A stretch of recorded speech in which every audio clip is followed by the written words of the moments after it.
Well, hello everyone. Here's your host, Ryan Edwards, and welcome to the Cryptid Chronicles. Here I'm with my co-host, Ray.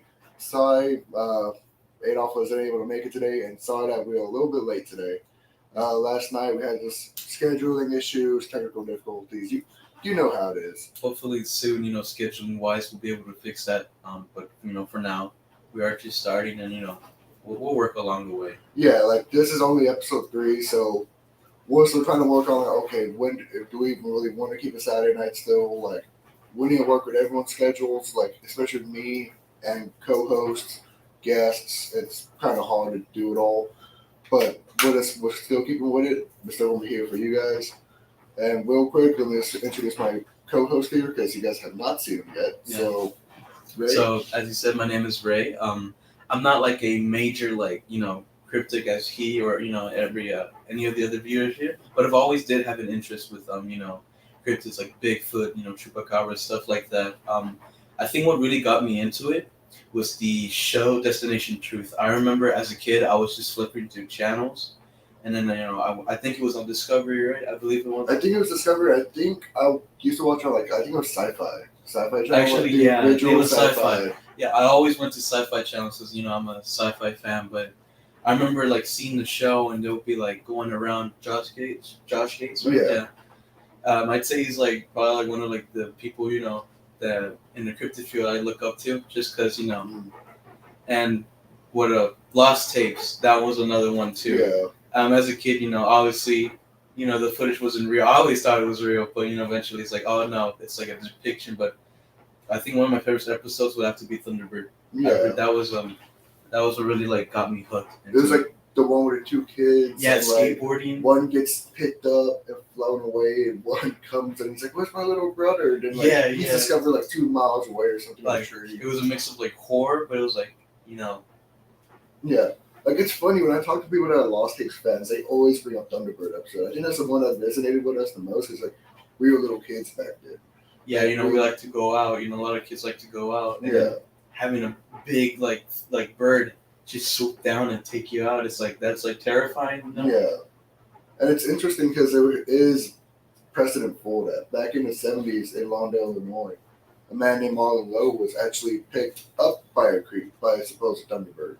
I think he was maybe 6 or 7. He was playing, I think it was catch or hide and seek in his backyard. And all of a sudden, this big, large bird picked him up by the back of his shirt, picked him up in maybe 10, 20 feet in the air, and dropped him. Then his mother came out, and he saw one bird, and then another bird came in, and he just flew away. They described birds with maybe 20-foot wingspans, black feathers, and white rings around their necks. And that's very similar to an Andean condor. The condors at most get maybe 10-foot wingspans. And nothing that large. It's something not as large to pick up a small child.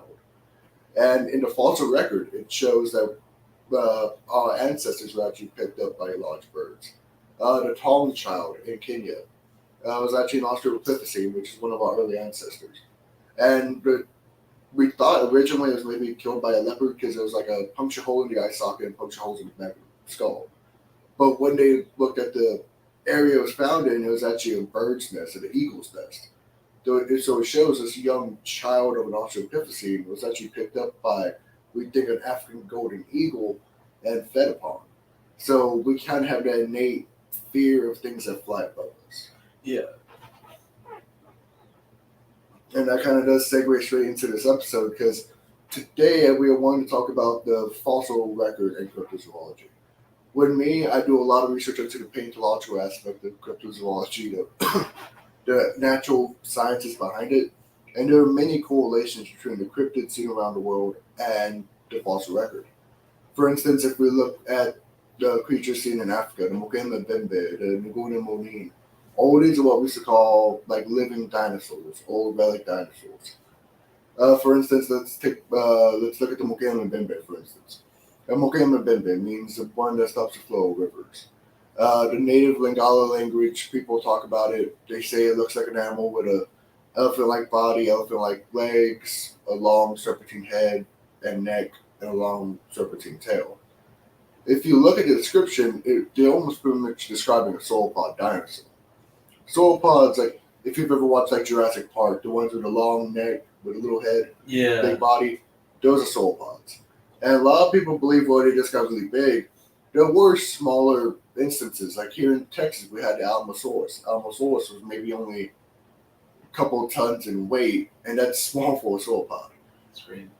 So we think maybe this creature is one, maybe it's not. There are certain, with me, at least my personal beliefs with it, the possibility of a living dinosaur is very low due to the fact that these creatures died out 66 million years ago. Like, that means these animals would have to persisted for 66 million years. And I would believe, at least, they would have adapted somehow and evolved. Like, take, for instance, living birds now. Birds are dinosaurs. Non-avian dinosaurs, and then you have the avian dinosaurs. The raptors, like Velociraptor, Utah Raptor, they evolved into what we now have as, like, grackles and crows and all these different creatures. You would believe that within 66 million years, if these dinosaurs had evolved into birds, the larger terrestrial ones like sauropods, ceratopsians, stegosaurs would have evolved as well. But with it, at least personally, I believe it is a lot of misidentification, or maybe these creatures are real and they are something else. They aren't dinosaurs. For instance, take the Emilianatoka. The Emilianatoka is described as a large-bodied animal, square head with a large horn coming out of its nose. People kind of describe it, they think of it as a ceratopsian, like a triceratops. Yeah. But a lot of people also think the perspective is that it's actually a rhinoceros. And people don't realize that in the Congolese area a couple thousand years ago, it was savanna and open area. Elephants, giraffes, and rhinos lived in that area alongside native people. But soon the environment changed, and during the Pleistocene, it went from forested area into more jungle and wet.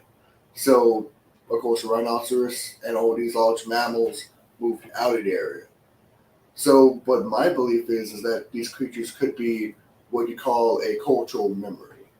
Cultural memories, most suspect can only last maybe 2,000 years. But if you look at the Aborigines in Australia, they talk about megafauna that went extinct 10,000 years ago. So I believe it's a possibility that these different cryptids in Africa are just cultural memories of known species like elephants, rhinos, giraffes. Or they could be just maybe a new species of maybe rhinoceros or another species of animal. The possibility of a living dinosaur is very low, but we can never say never. That's the one thing in cryptozoology. We need to keep an open mind, but also have a skeptical eye with it as well. We need to look at the plausibility, not possibility. Science is about trying to learn, okay, if almost anything's possible out there, but if it's not plausible, it's not very likely to happen. So that's what the research would, especially the prehistoric creatures within cryptozoology. You're not going to be looking at something older than dinosaurs. Like, you're not going to be looking at something that lived 100 million years ago. That just the possibility of something like that surviving till now is just very low. There is a possibility. Yeah. There's like probably the Earth. There's like a lot of like stuff we haven't discovered yet. So like, if we do discover like some prehistoric creature, it doesn't have to be big, but somehow was able to survive through like what was it what you call it? Like Ice Age. Yeah, the Ice Age. Yeah. All of the major events that caused extinction of like most prehistoric animals. Then, that'll be like news. And I feel like with the technology and we're advancing and such like that, we'll be able to like discover like a lot of things now. Nowadays. Yeah, which we have actually back in the 1930s. The coelacanth was discovered. The coelacanth was a large, bony fish that was actually presumed to be extinct 66 million years ago. Really? It was thought to go extinct alongside the dinosaurs of the KPG extinction. But in the Indian Ocean, the native people down there were eating it for hundreds of years. And then local museum curator went down to the docks. Usually she liked to go down there and like look for like new species. Then she saw the coelacanth and she thought, okay, that's something that she thought she'd seen before, but she didn't realize where. So she went back to the museum.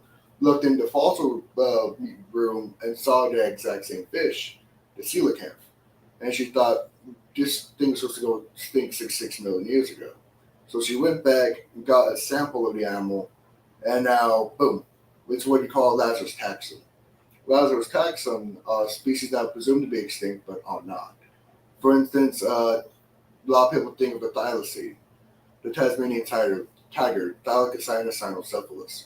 This was a large marsupial predator found in Tasmania, Australia during the Pleistocene and into modern day. In 1936, the last thylacine was actually not killed, but you can almost say killed at the Hobart Zoo. Yeah. What had happened is this thylacine named Benjamin, he was actually left out all night and died of exposure. Wow. So it's kind of a sad ending for the last registered individual of that species. Not a good way to go. Yeah. Because what the people, like the settlers, thought is that these creatures were killing their sheep and things like that. So they were starting to kill off the thylacine. Because if you go look at anywhere in human history, when people go into a new area with predators, the first thing they do is exterminate the predators. Yeah. Look at wolves in Yellowstone. Wolves in the United States and Europe. We almost exterminated the species due to the fact we thought they were killing sheep and the local livestock. Thylacine is the same thing. The last known individual was in 1936. But into the modern day, we have thylacine sightings. The cryptozoologist named Rex Gilroy, he's done a lot of research into this creature and still believes these creatures may still exist on Tasmania, and there's even sightings on Australia itself. So maybe this creature is still persisting to the modern day. There are even pictures and videos. A lot of times they are misidentified by maybe a fox that has mange, because foxes aren't indigenous to Australia, but but when settlers came, they brought foxes with them, and they just found a way to get there. It's like rats. Rats find a way to get anywhere they want to. Oh yeah, Black plague, for example. Yeah, it's like just invasive species. So some pictures of these thylacine are actually just foxes with mange, because they have a short, long tail, short fur, because thylacines have a very similar description. Okay. They call them the Tasmanian tiger because they actually had a brown coat with black stripes, similar to like a tiger.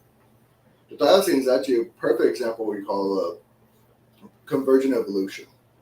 This is a creature that is totally unrelated to like canines and felines, but it became very similar, like a very similar body track. A lot of people like to call it like the Tasmanian wolf because it looks very similar to a wolf.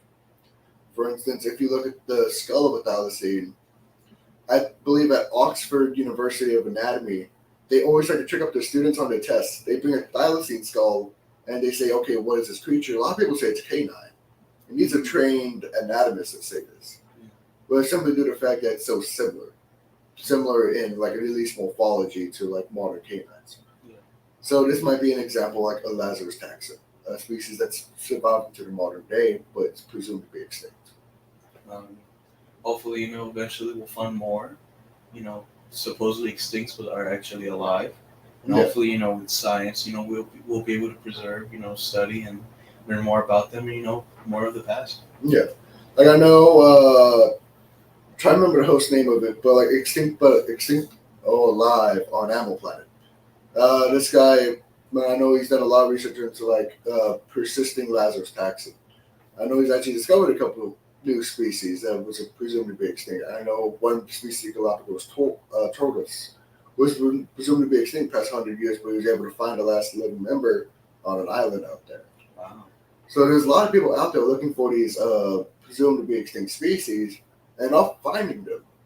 Just the issue with cryptozoology is that we don't find them. Yeah. It's very hard because these are very intelligent species. Exactly.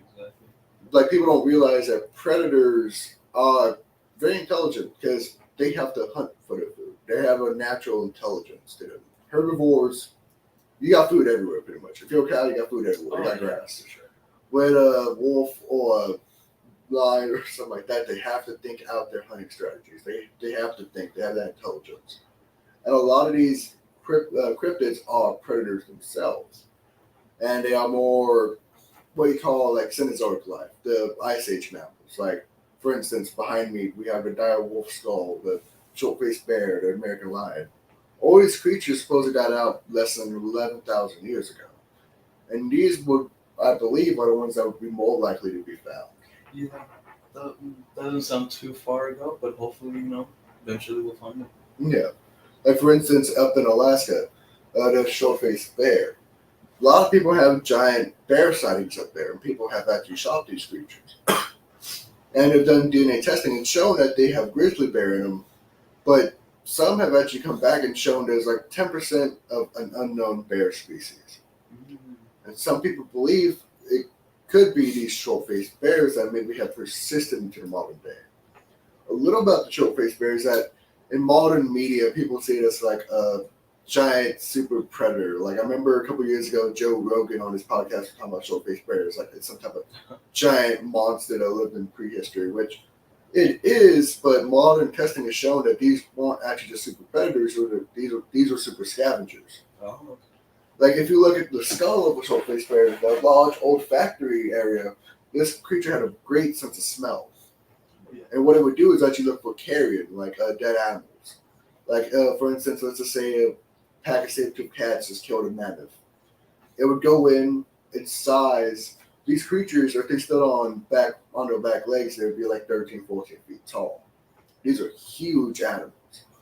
And this size was thankful to kind of scare off other predators.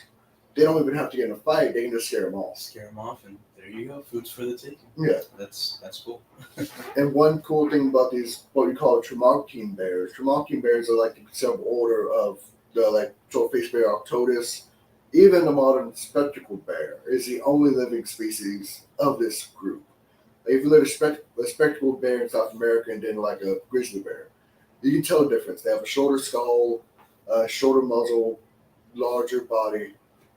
And with the short-faced bear, it had very long arms. Its front limbs were longer than its back limbs. Wow. And these, well, a lot of people believe, like, okay, they can just run down horses and things like that. Not necessarily. If these creatures had ran very fast, there was a possibility they would have broken their legs because they had very slim femurs. Yeah, and their body size and very heavy. Yeah. And actually, studies have shown if these creatures had taken a turn very quickly, they would have broken their legs. So people believe these limbs weren't built for like fast running, but for like a persistence running, like how humans are. Yeah. We aren't built to go super fast, but we're built to go for long distances. Like the native hunters in Africa, they can run down a gazelle for 5 miles. Then we have that persistence running, and those most likely these creatures had the same thing. They could have a territory maybe 100 square miles and be able to cross the 100 square miles every couple of days. That's what these creatures most likely are and had, and it's a possibility that's why they are so cryptic nowadays, if they are still persistent. If you have an animal that is in 100 square miles, that's a lot of area to look for. And there's even signs of like short-faced bears in the lower 48, they're like in Montana and Wyoming. Me personally, I don't believe that's a very high possibility due to the fact that you'd have to look at the ecology of these creatures. Like take for instance like the American lion. These animals would be going only after the largest of prey. Elk, moose, bison. And if one of these creatures had gone to the area, I'm pretty sure you would notice the depredation of no local animals. Like you would notice, okay, we have 20 dead moose. What's killing these creatures? Like you would notice that. Like you can't just have like a giant predator here in Texas. There's just not enough prey species. So if these creatures were persisting, they would have to live in like maybe Alaska, northern Alaska, the Yukon, and like parts of Canada. Very, very rural areas. Yeah, places that people haven't even been to. Like no concrete jungles, just foresty jungles. Yeah, like even like speaking of Alaska, back in the 1800s, some newspaper reportings were talking about actual mammoth sightings up there. Really? Like people don't realize back during the Louisiana Purchase, when Thomas Jefferson sent Lewis and Clark to discover the West and look for creatures out there, he literally told them, "Hey, look for mastodons, look for mammoths, look for extinct species," because we had that belief that in the West, we still had like giant megafauna, like mammoths and ground sloths and things like that. And when we bought Alaska, we thought the same thing. Even in Russia, there were like supposed mammoth sightings up there. And I believe back in 2009, there was people up there with that doing research on earthquakes. And with earthquakes, they have seismographs in the ground. And with these seismographs, they're a couple of meters tall, out in the ground, and they just take measurements of like if the ground moves. And supposedly, a couple of these seismographs went off. Really? And they're like, okay, but there's no earthquake. So they went out and they were trampled. Oh, okay. So we have to think what's large enough to cause that. Seismic readings. Yeah. Just big enough to cause them. Yeah. So, and even back in the day when fur trappers went up to Alaska and Canada, they found ivory of like tusks of these mammoths. And supposedly they still had blood on some of these tusks. And the native people said, yes, we killed this animal a couple weeks ago because it was trampling one of our villages. So we have to think, maybe did woolly mammoths survive into the modern day? Maybe not until today, but at least into recorded history. Yeah. Like, heck, on Wrangell Island, out over by Alaska, the woolly mammoths there survived past the Great Extinction during the Pleistocene. They survived until the days of the pyramids being built. So when the Great Pyramid of Giza was being built, there was mammoths still alive on the island. People don't really realize that. So maybe some of these Ice Age species have survived into the modern day. And we have to look at these cryptids that are seen around the world and think if there are any correlations between them and the fossil record. For instance, up in Alaska, they have the Amarok. The Amarok is described as like a creature that's like a mix of a bear and a dog. They describe it with a lupine-like head, like a long muzzle, strong body, long, slim tail, with flat feet, like a bear. Okay. What's interesting is that something like that did live in prehistory. We had something called the Amphicyon. The Amphicyon, or also known as the bear dogs, were extinct species of carnivora that were extinct about 2.5 million years ago. And these creatures had a mix of both canine and Ursidian characteristics. They had large bodies, long wolf-like muzzles, flat feet like a bear. They had like a mix of both characteristics. So these native stories of the Amarok and even a creature in Alaska and Canada called a Wahila have a characteristics very similar to these like Amphicyon. So we have to suspect, okay, could one of these creatures have persisted into the modern day? Because we see a lot of correlations between the fossil record and this animal. So did maybe people discover the fossils of these creatures? That's possible. That's a possibility. But with the permafrost up in Alaska and Canada, it's unlikely that they would have found bones, really, because they would have been frozen at that point. This is before really global warming hit the environment. We only find bones nowadays due to the fact that the permafrost is melting. Every year, when the permafrost melts, we find mammoth tusks, fully fossilized woolly rhinos, fully fossilized, almost mummified. I believe a couple of years ago we found a cub of a African American lion. Yeah. So then it says permafrost melting, we'll find these creatures. But before it started melting, we really wouldn't have found these creatures because they were just still frozen in there. It's like having your icebox frozen with ice, and you have to take an ice pick to it.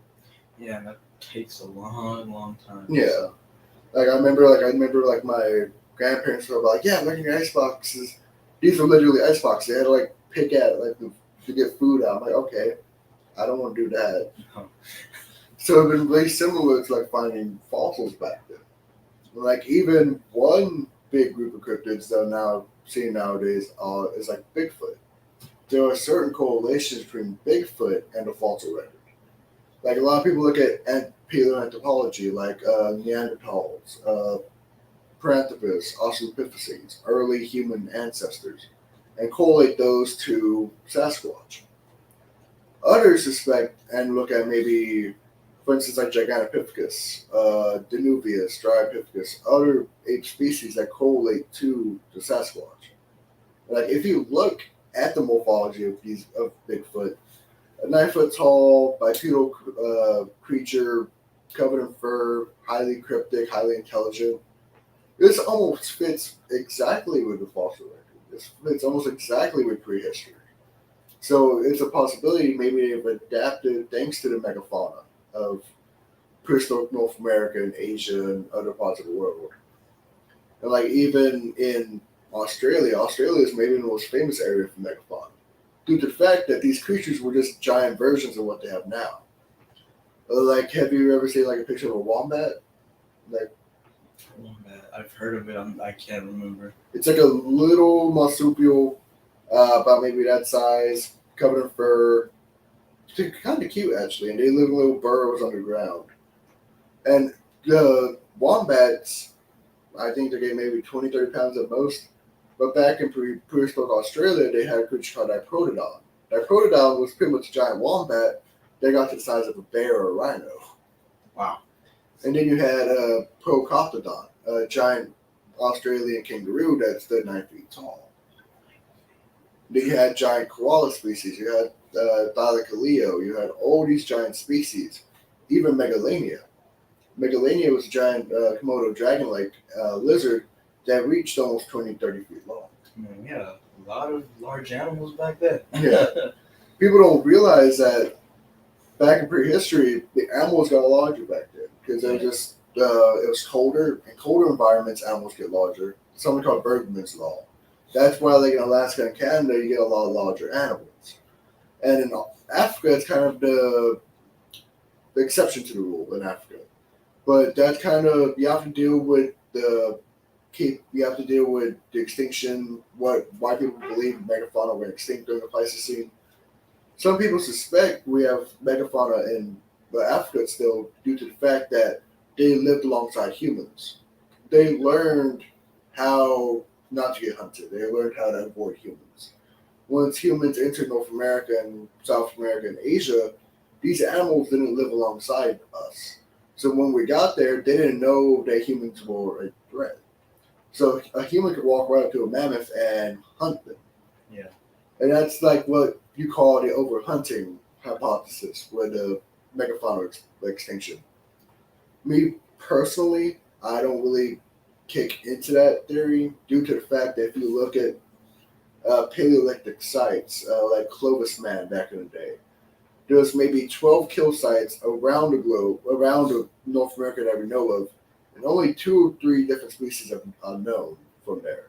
Only the Colombian mammoth, a couple of species of horses, and a couple of species of camels, I believe a pronghorn in Clovis in Mexico. But if you look at the Pleistocene, over 30 different species went extinct. So we have to believe, okay, if only 4 or 5 species were being hunted, how is there a correlation between almost 24 species going extinct? I believe overhunting, yes, had a cause to it, but there's other possible reasons for the great extinction at the Pleistocene era. Maybe climate change, possible asteroid hit. There's a lot of theories. But it also brings in hand with cryptozoology that with these mass extinctions, maybe some of these species did exist and did survive instead of modern day. Like, heck, a couple people have even heard stories of, like, saber-toothed cat surviving. Like, I've heard reports of, like, up in Montana, Wyoming, Alaska, Canada, people seeing large cats, but with long fangs coming out of their mouths like a saber-tooth. So we think, okay, did these creatures survive into the modern day? Like, maybe. Like, we think of maybe surviving relic species being like, okay, the deepest jungles of Africa, deepest mountains and all that. Well, they might still be here in North America. Like, people forget how unpopulated some areas are. Like, a friend of mine, Jason McLean, he talks about, okay, you have these jungles of, like, concrete that we make, of, like, towns and areas. And then you have a highway that goes from town to town. Off of that highway, you really don't have a lot of stuff. You have fields and woods. Like if you've ever even driven to have you ever driven to like Houston here in town, like here in Texas? No, but Like if I know you what you mean. yeah, like if you drive out of town, you have a little bit of buildings, but then you have like farmland and fields and all Yeah, that. yeah. So these cryptids are seen very close to towns, and a lot of these cryptids are believed to be extinct species. There's a lot of correlation between like the fossil record and cryptozoology.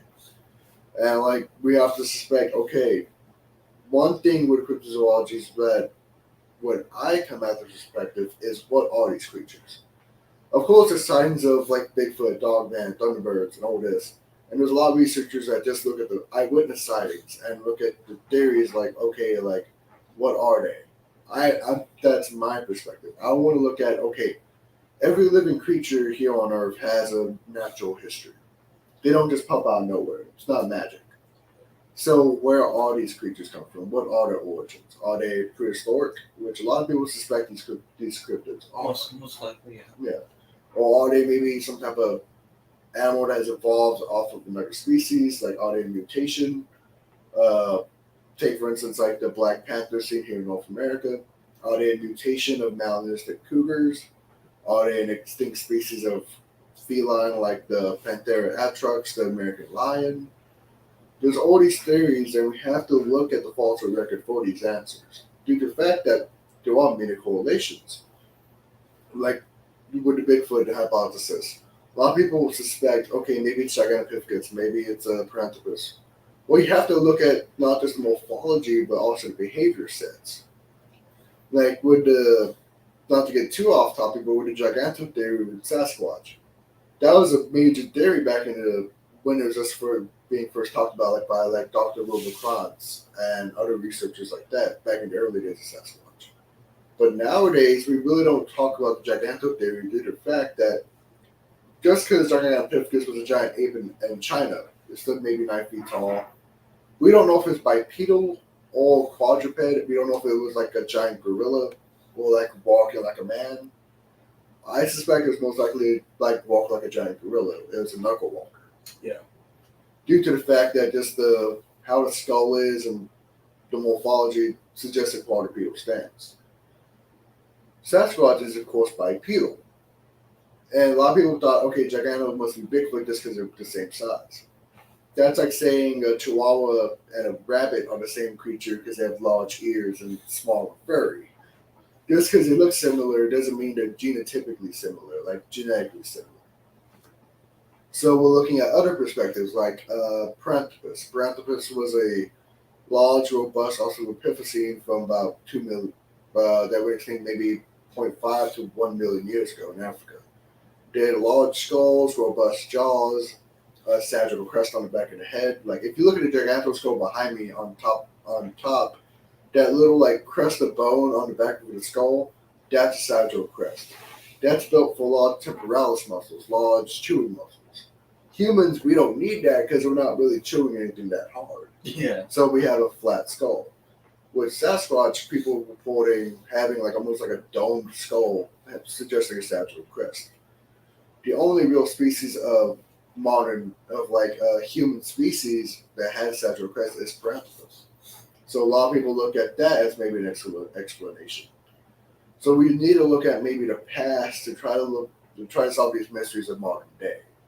And a lot of these cryptids do connect to the fossil record, especially these large predators, because not a lot of people realize that being large was the norm back then. And with these cryptids, there are many larger cryptids. Like I know last week, we were talking about the Shunkawalakeen. With the Shunkawalakeen, it was like people suspected it be like a North American hyena. Of course, we had North American hyenas back in the day, the Chasmodotis, the running hyena, or the plains hyena. These correlate very highly to the Shunkawalakeen.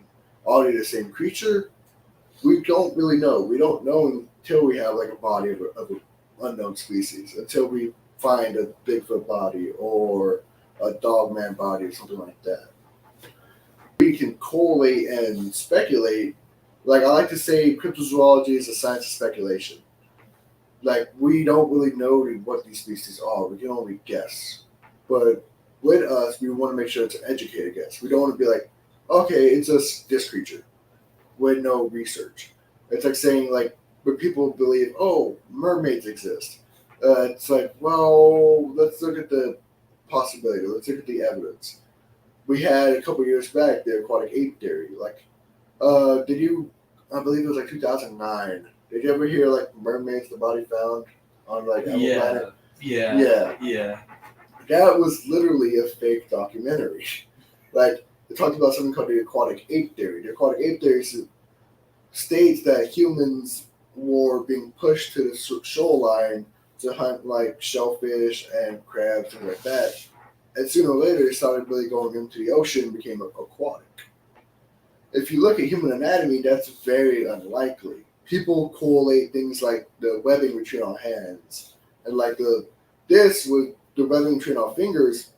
We have that for grip on branches back in the day when we were in the trees. People think, well, like pruning, like when we're in your bath when you're in a pool for too long, when you prune, like when you prune. Wrinkle. A lot of people suspect that's for maybe like when we're swimming in the ocean so much and we were able to get more grip on like surfaces and stuff. Yeah, because the way the texture looks, I always assumed, oh, it's probably just so we can grasp on surfaces more easier and we don't slip. Yeah. And actually, modern research has shown there's no actually added grip to your hands when it prunes. No. Yeah, like when you like try to, they've done like grabbing on a pool and a rock. There's no added grip to it because your grip comes from what's called dermatoglyphics, like your fingerprints. Like if you've done like CSI, if you watch CSI and stuff like that, the fingerprints, that's what is called friction skin. Really? Friction skin, it helps you with your grip. You don't realize it's there, but it's there. Even like your fingernails help with grip. So we have to suspect, okay, this aquatic imp theory, we have to kind of put it in this idea of like what you call junk science. Junk science is just people trying to put together different ideas and trying to see if it correlates. A lot of times it doesn't. Like in science, there's an old saying I love to always say, correlation does not mean causation. Just because these two things are occurring at the same time doesn't mean they're causing one another. For instance, if you go outside and you fall down and then a bird flies away, doesn't necessarily mean you cause a bird to fly away. It just means it's coincidence. These things both occurred at the same time. That's one thing with cryptozoology I bring up because a lot of people suspect, well, like Bigfoot's paranormal, oh, these creatures are paranormal because there's paranormal events occur around it.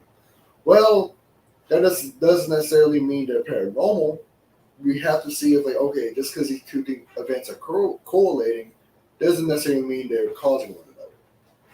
Like, for instance, the correlation between the fossil record and cryptids. We don't know for sure if these species are extinct animals, but we have to believe, okay, there's a possibility. And plausibility due to the fact just the amount of correlations. And even with extinct species, we have to look at the extinction date. Like with dinosaurs, they're unlikely to survive into modern day simply due to the fact that it was 66 million years ago. With a mammoth or saber-toothed cat, these species were extinct only 11,000 years ago. It brings up that plausibility of these creatures existing, not like living dinosaurs. So it's like you have to look at the extinction dates and the plausibility, not just the possibility, of these creatures correlating. And like one also group of like presumed prehistoric survivors that I've done good amount of research in, and my friends in the field have done research in, surviving pterosaurs. Mm-hmm. Like people still believe they see like pteranodons and pterodactyls and things like that, which it's a possibility, but simply due to the fact that what we now know is the morphology of pterosaurs, what we now know that's true in the fossil record. We know these are facts. We have to look at the facts for these creatures and these cryptids. Pterosaurs had rounded wingtips. So, like, did you ever watch like Jurassic Park, anything like that back in the day? Yeah. Like, where the pterodactyls have like the curved wings that have like a little, they have little tips. Yeah. These were rounded actually. We now show.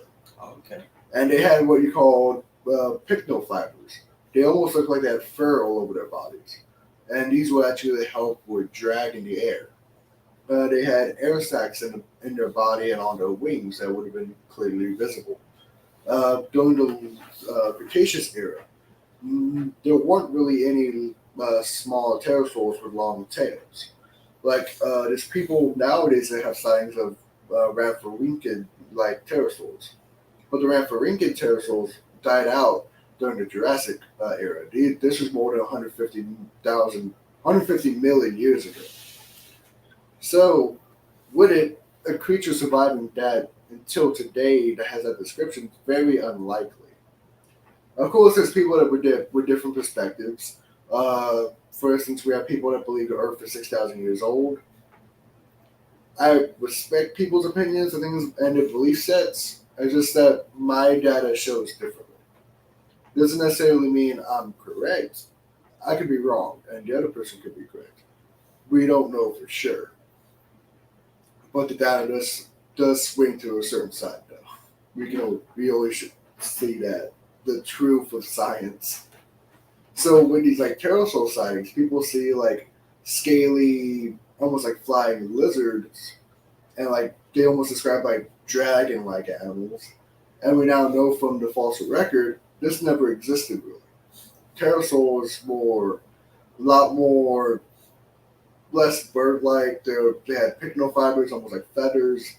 They had not just scaly bat-like wings. So we have to suspect, okay, why are people describing a creature that doesn't correlate to the fossil record? Yeah. Like some people suspect maybe the legend of dragons comes from people finding like dinosaur remains or maybe surviving dinosaurs. That could be it. Yeah. That could be it. Like people suspect maybe like with dragons, people found like skulls of like tyrannosaurs and stuff like that. And Dragon. Yeah. This is a dragon. Like one famous example of that is the Cyclops, like the Cyclops from ancient Greek mythology. Yeah. Like the one-eyed monster, humanoid.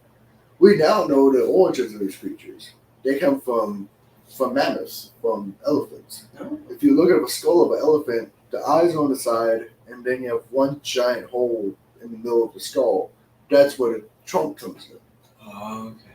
And when the ancient Greeks found these skulls, they thought that giant hole was an eye socket. Oh, okay, I see. So they created the idea of a cyclops, a giant one-eyed monster, off of a misidentified fossil. So we have to look at the fossil record and think, okay, are the misidentifications really what we believe to be cryptids? Like a lot of people suspect other cryptids, like maybe, for instance, the Camazotz in Mexico. The Camazotz come from like Aztec mythology, and Quetzalcoatl from the Mayans. I believe Quetzalcoatl is, I believe, actually Aztec. The feathered serpent god, flying deity with large wings, feathers, things like that. People suspect, okay, are these maybe misidentifications of living pterosaurs, or are they maybe people finding the remains of these creatures and creating a story off of it? Yeah, because like science wasn't much of a thing back then, obviously, Yeah. So I can see, like how like these mythical creatures are actually like actual prehistoric creatures that extinct, but they found these bones and they're like, oh, this got to be like the gods or something like that. Yeah. Like that's the thing with humans. We like creating stories. There's a reason folklore exists. People have old traditions that go down thousands of years, and they get blurred as time goes on. Oh, yeah. It's like experiments. You can do this with your friends. Have like 5 or 6 people in a circle. One person whispers something in one person's ear. Yeah, that little game Yeah. that kids would play. Try to whisper, and then from the back, see the outcome. And most of the time, they always say something else than what the original person said. Yeah. So we see how stories get blurred and changed over time. Yeah. And especially with ancient history, it's hard to really say if there was correlations back then to the fossil record due to the fact that just oral tradition changes or stories change. But sometimes they don't. Like if you look at Native American stories that suggest and talk about like Sasquatch-like animals. Almost every Native American story has stories of a large, hairy giant living in the woods, and now we have the modern day Sasquatch and Bigfoot that correlates to these creatures. And now we even look at, okay, we have to see if we have correlations between like the fossil record and these cryptids that people now see nowadays. Like, I'll talk about the group of cryptids called the proto-pygmies. Proto-pygmies, what is a modern day name for creatures that are described as like maybe being 4 to 5 feet tall, covered in fur, almost like a small version of Bigfoot. This was a name given to them by Albert T. Samuelson and Roland Coleman back in the day. These were really big names in these fields way back in the day. Albert T. Samuelson was doing research in this back in the 50s. These researchers found a correlation between like equatorial areas, like in Southeast Asia, parts of Africa, parts of India, and these small humanoids. You have the Nguni Rung of Vietnam. You have the Agagri of Africa. You have the Telima of Nepal. You have all these different names. You have the Batutut of Thailand. You have all these different creatures with very similar morphologies. Small human-like creatures covered in fur, 4 to 5 feet tall. And then we discovered a creature called Lucy in the 1960s. Lucy is an Australopithecine. Australopithecines are humans 4 to 5 feet tall, covered in fur. So we think, okay, could these be the same creature? Like people are talking about animals that did exist, but they wouldn't have any knowledge of. Like with these proto-pygmies. At that point, back in the 1940s, and heck, even before that, we didn't know of the Australopithecines and human evolution, really. It wasn't until Lucy was discovered that we had a suspicion that there was like almost, people would describe them as almost like bipedal chimps. Like if you had seen an Australopithecine, you would have called it a zoo. But if you would have seen like something like Neanderthal or something like that, they look more like a modern human. You would call it the police. Yeah. So we think, okay, how are people describing a creature that did exist at one point, and they wouldn't have any knowledge of it, unless they did see it? That's kind of the crazy thing. Another instance of this is in the orang pendek of Sumatra. The orang pendek is also another one of these like proto-pygmies. It's a small humanoid creature, ape-like, flat face like a human, orange to brown hair. The feet are a little bit different. They're not very human-like. They almost look like they have a divergent thumb, like a big toe, almost like an ape. Yeah, like an 8 foot, right? Yeah. Okay. But we suspected, okay, these are just stories, just old traditions that have gone down thousands of years. Until I think it was 2001 or 2002, on the island of Flores, which is only 50 miles away from Sumatra, we found Homo floresiensis, the real life hobbit. Really? These humans were 3 to 5 feet tall, most likely had very human-like proportions. They almost were just like little mini humans, like little like hobbits from like Tolkien or from like Lord of the Rings. And these little guys were vicious little guys. These would hunt giant miniature elephants that were maybe the size of a Labrador. They would hunt giant lizards that were larger than Komodo dragons. Really? So if you're only 4 feet tall and you're hunting creatures way bigger than you, kind of shows you the ferocity of these creatures. Oh yeah, brave, very brave. And on Flores, you have the local Naga people talk of the Ebogogo, or I think it translates to voracious granny or hungry granny, which they're talking about the human species that's like 4 to 5 feet tall, covered in hair, that steals food, kidnaps people. Some stories even say it kidnaps children and eats them. Oh. Like one Naga story talks about the Ebogogo lived in a cave and would come down and steal children and food. So what they did is that they went up to the cave they put brush in front of the cave and burned it. They weren't trying to burn the Abobobo, but what it does is it sucks all the oxygen out of the cave and puts smoke in, and they suffocate these creatures. So we have stories of a pretty much like a jungle hobbit, like a creature that's 4 to 5 feet tall, humanoid. And then in 2002, we discovered Homo floresiensis. The Epogogo stories were before Homo floresiensis was ever discovered. So how did these people know of this animal beforehand? Okay. We have to think, okay, how do these creatures know unless they survived to the modern day? And like with these proto-pygmies, you have like even something called the Nitero. The Nitero were seen in Sri Lanka in that area, and they were described as like short humanoids, 4 to 5 feet tall. You have these stories all across the area, Southeast Asia, India, parts of Africa. In parts of Africa, that's exactly where the Australopithecines were found. And some have been suspected they might have migrated out of Africa at a date that we don't know of, that we just haven't found the fossils of. Okay. Even most paleontologists will say we only know 10% of the known fossil primates. So there's a lot more to discover. Who knows? Maybe some human ancestors did move out of Africa at an earlier date, and now all what we see is Orang Pendek and the Nitero and the Patutut of Thailand. Maybe these creatures are just Australopithecines. There are correlations between the fossil record and these animals. And there's even certain cryptids we have to look at now and see if there's a possibility between correlations. Like, talk about the modern day dogman sightings. Like, I think I've talked to you about this creature before. Like people see like pretty much living werewolves. Are there creatures like that within the fossil record? There really aren't. Like, there's no such thing as a bipedal canine within the fossil record. Mm-hmm. There are creatures very similar, you can say. You have the bull phaginae, the bone-crushing dogs that are very robust canines that went extinct about 1 million years ago. You had the dire wolf, which was actually not a wolf at all, but a close relative.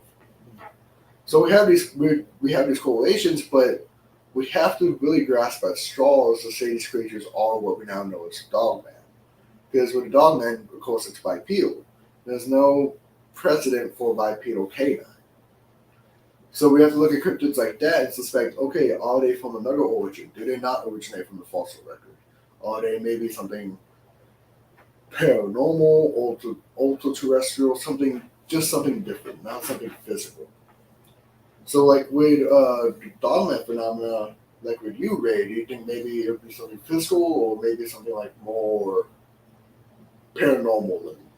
I'd have to assume maybe paranormal, because again, there's no like bones or nothing found. Yeah. And sometimes people do tend to see like things that there aren't there. So it's possibly maybe more of a paranormal thing.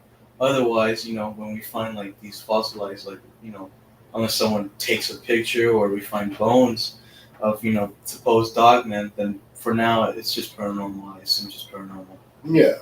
Like, we have to look for the physical evidence and correlations between ecology and cryptids. Like, one thing I like to bring up to people is like, okay, let's look at all the cryptids seen here in North America. You have Bigfoot, Dogman, Shankawariki, Black Panthers. You have dire dogs, like people describe as like large, like dire wolf-like creatures. That's 4 or 5 large predators that live here in North America, supposedly. And then let's look at the known species: bears, wolves, mountain lions, coyotes. You have a lot of already large predators. And then you want to add 5 or 6 on top of that. The ecology there just doesn't fit. Mm-hmm. Like, you can't have that many large predators within one continent, within one area. So we have to look at the paleoecology of these creatures. Like, let's just say, like, if a dogman was real and was living in the area of a Bigfoot, these creatures would be in such competition, one would have to go extinct. Yeah. You have something called niches. Like, a niche is like, okay, it's a particular area where a creature lives. Like, okay, it's found where it wants to eat, where it wants to live, where it's a particular niche. If another animal wants to enter that niche, there's going to be competition. unless one adapts out of that niche, there's going to be the only really solution is extinction, or something called niche differentiation, in which two animals live in the same area but they avoid each other. Yeah. Like they don't want to go after the same resources. But you don't see that within cryptozoology. Like you have to come at cryptozoology from very like physical, zoological, and paleontological perspective. And paleontology has a very strong point within cryptozoology. Like a lot of people that are founders of this field, Bernard Hooverman, Lauren Coleman, Ivan T. Sanderson, a lot of these researchers looked at the fossil record for answers due to the fact that they could be there. Like, let's just take, like with Sasquatch, let's look at the fossil record of human ancestors and see if there's anything that's similar, which there are. Let's look at the Amarok of Alaska. Let's see if there's anything in the fossil record similar to that, which there are. We have to look for those correlations, and that doesn't necessarily mean we know for sure what the creature is, but it does, it's one step closer to the truth. If we have an idea what these creatures are, then the next step is like, okay, how can we research them? Let's look at the fossil record and like, okay, what's the possible behavior? What's the ecology of these creatures? Does it match? Okay, it matches well. Okay, let's use that data to try to find the truth for these cryptids. And that's kind of the main point with like paleontology and cryptozoology. Of course, a lot of these unknown species, we can't really say what they are. We have to only speculate on what these creatures are. And with that speculation, we have to look at other fields. We have to look at sometimes the paranormal stuff, but then we have to look at like the fossil record for ideas. And if we find correlations between an extinct species and a living cryptid, then we can use that data to try to get to the truth of it. Try to look for correlations between that. So with paleontology and cryptozoology, it's very important to look at paleontology if you want to do research in cryptozoology and these cryptids. Anything you want to add, Ray? Honestly, I have nothing so far, but this is really interesting. Yeah. Like, you have to, like, with cryptozoology, it's truly a science. Like, you need to try to come at it with a scientific perspective. If you, people that aren't like that, I can understand, which with me, I kind of get along with I try to get along with everyone in the field, no matter if you're on the paranormal side or physical side of these creatures or these cryptids. Somewhere in the middle is probably the truth. Like, you can't be on the extreme right or the left and find the truth. You have to find something in the middle. Yeah, I'm like in the middle. It's like, I want to believe you, but at the same time, it's like, if I want to fully believe you, I want to see some facts, I want to see like research, like, oh, like you found bones? All right, what do these bones belong to? Could they be, what you described, what you saw from like something that we haven't seen before, Yeah. Stuff like that, Because before I used to just be like, it's like, oh, it's like mythical, but now, after meeting you, now I'm like more into like the science, like more like facts, because with Bigfoot, it's like, it's a possibility, but we haven't found bones or anything that like, for sure says, okay, this creature exists. Yeah. So for now, it's like, maybe it could be a paranormal, maybe it could be just like, something that someone saw but didn't really saw.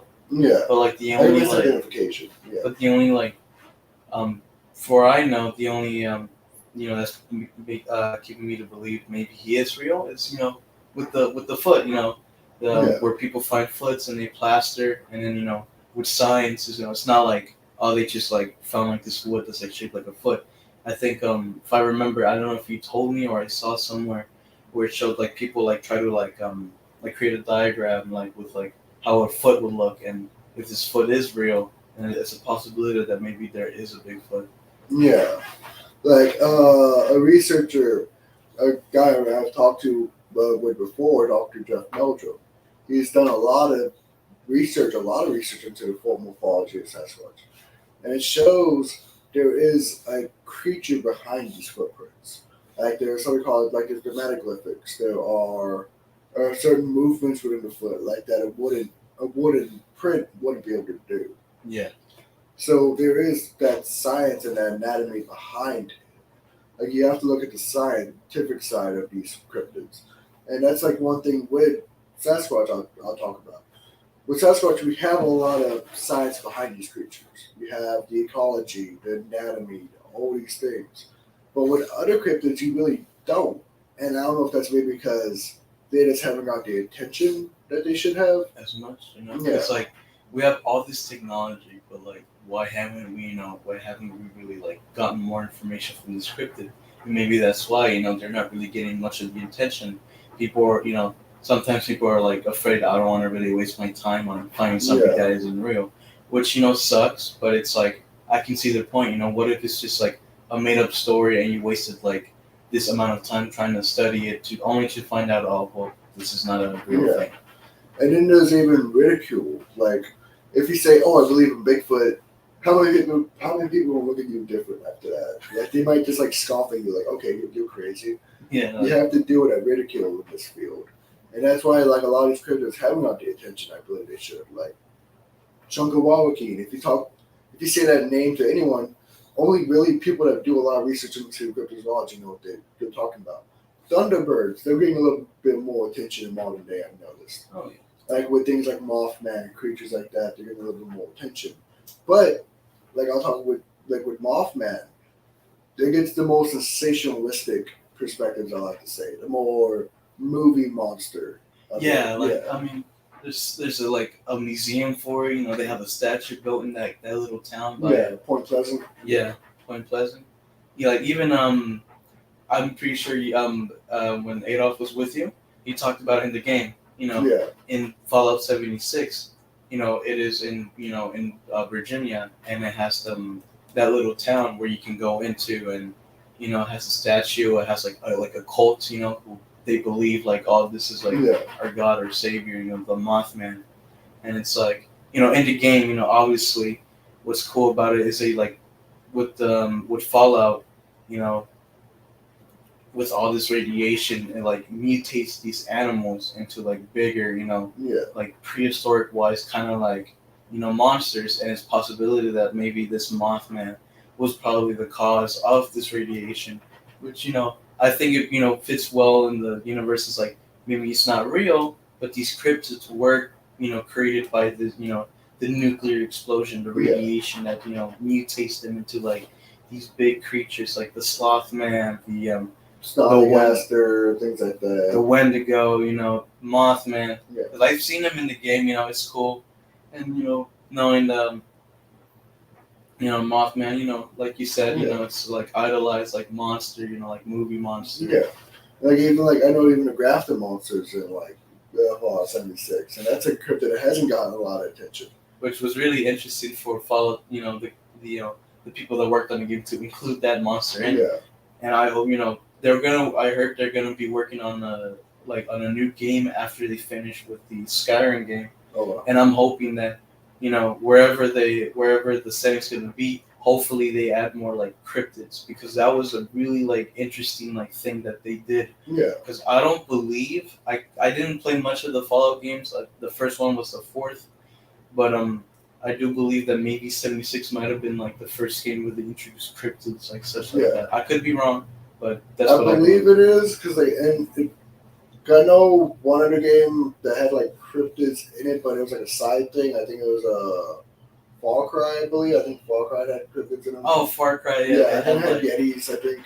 Yeti stuff like that, or like Red Dead Redemption 1, where you kill off the Bigfoot. Yeah, like Bigfoot, Yeti, these are creatures that get all the attention, but like Mothman, things like that, it gets the attention, but it's like, it's a monster. That's it. You don't get that scientific, like, okay, let's see what else it is.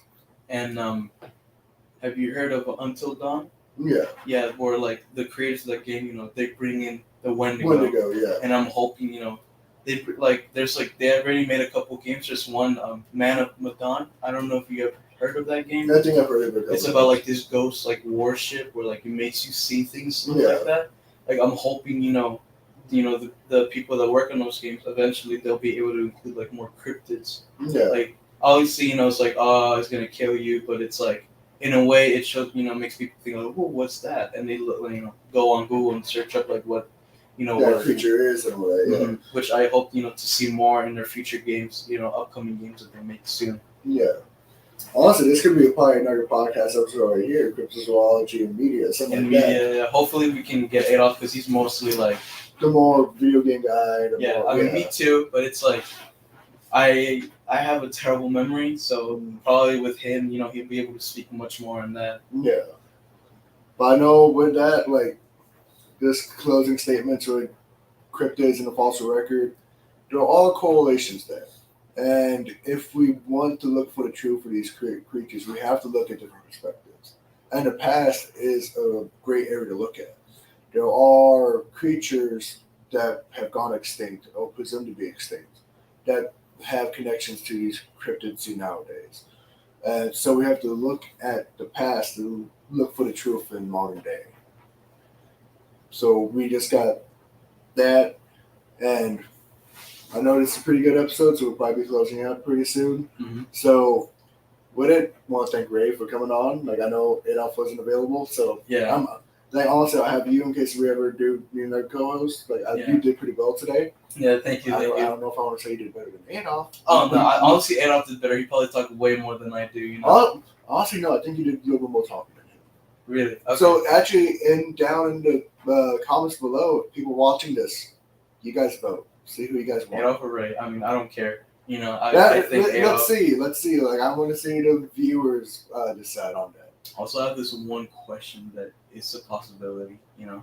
So how like they're trying to like, I'm not sure if it's true or not. I probably heard on the internet where they're trying to like bring the mammoths back alive, clone mammoths. Yeah. Do you think that if they're successful with that, do you think there's a possibility where, let's say, we manage to find like remains of per se Sasquatch? Do you think science will focus on that and try to clone them and see if like we can bring these creatures back to life? Do you think there's a possibility in that? It's a possibility. Like this might be another podcast episode. There's some people that believe Bigfoot's a genetic creation of the government in the first place. Like some people believe Bigfoot was made by the government or by another. I mean, I could see that because again, there's no prehistoric remains of like, where we haven't found bones of them. So these likely, but who knows? It's a possibility. It's a possibility out there. But I don't want to be like fully believing it. Be like, people who like believe stuff on the internet, like, oh, the government did this, or there was this failed experiment that they just released back in the wild. Yeah. It's a possibility, but unless you have the data and the proof behind it, you can't really prove it. I'm not convinced, but I will. It's a maybe. Yeah, that's the job of science: is proving these points and making hypotheses and proving them. So with that, we will be closing out. I want to thank Ray again for coming on. Yeah, no problem, dude. Hopefully, with schedule. I know scheduling is a problem right now, but hopefully. But we're just starting out. Like we're still trying to see getting our feet.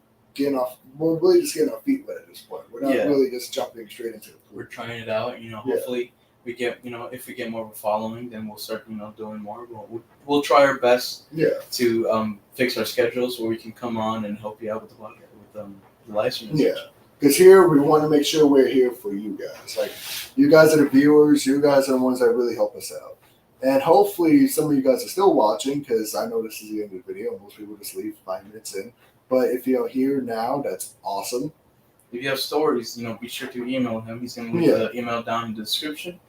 And, if you have friends who are getting interested in, the cryptids and such, I'd say a good book would be Cryptids of the World. You can buy this on Amazon or on Barnes & Noble. Wherever, you're having selling them. Because, with the book, it's a good starting guide for people who are, like, want to, start getting into this type of stuff. And it has, like, information of a lot of cryptids. Yeah. But the cryptids we're talking about today is just the surface level. There's so many other creatures. Like real ones that there's a possibility. Also, like folklores, but maybe like Black Panthers, the Chupacabra, vampires. Surprisingly, I didn't think that would be in there, but it's like, you want to talk all the cryptids. So like, if you want to go check that out, also I have my website linked below, my social medias. If you want to go give me a follow and message me there, that's awesome. If you're an eyewitness or an experiencer, please let me know. If you're a researcher, please let me know. And he'll try to get you on the podcast. Yeah, like I really want to try to get people on here. If you guys want to share your opinions, share your thoughts, here it's always a free space. So go hope if you've liked this video, go like it now. Like it's hopefully this is good content for you guys. If you guys have any suggestions for like maybe future episodes or maybe how to change up our ideas, please let us know. Yeah. Make sure you guys hit the notification because we will be going live most likely from now on. We won't try to be going live like how we are doing here. So I know if you have that bell on, it'll notify you when we go live because I really want to see people in the comments so you guys can talk to us live here. And you guys have questions, we can answer it right here on the stream. So make sure you guys like. If you want to share this video, go ahead. I love to try to get out there. People share the word out. If you have any type of experiences, let me know. So hope you guys like this and have a good day, everyone. Have a blessed day. All right.